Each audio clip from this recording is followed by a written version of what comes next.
Bağışla ya Rabbi günahıma benim. Başka kime gideyim, affeden sensin. Bağışla ya Rabbi günahıma benim.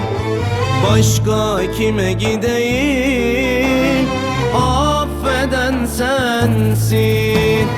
Ben kulum, sen Rabbimsin, ben cahilim. Sen alimsin, ben acizim. Sen azimsin, bağışla ya Rabbi. Ben kulum, sen Rabbimsin, ben cahilim. Sen alimsin, ben acizim. Sen azimsin, bağışla ya Rabbi. La ilahe illa ente subhanek.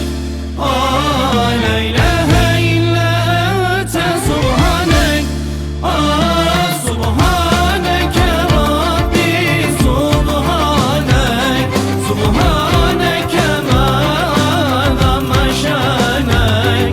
Subhaneke Rabbi, subhanek.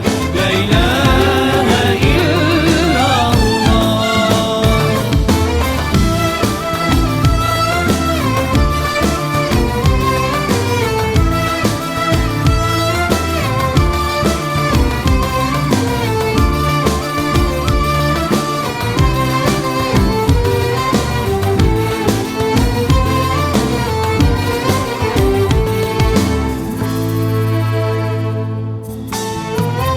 Kıyamet gününde bağışla ya Rabbi.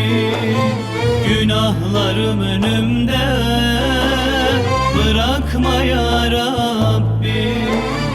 Kıyamet gününde bağışla ya Rabbi.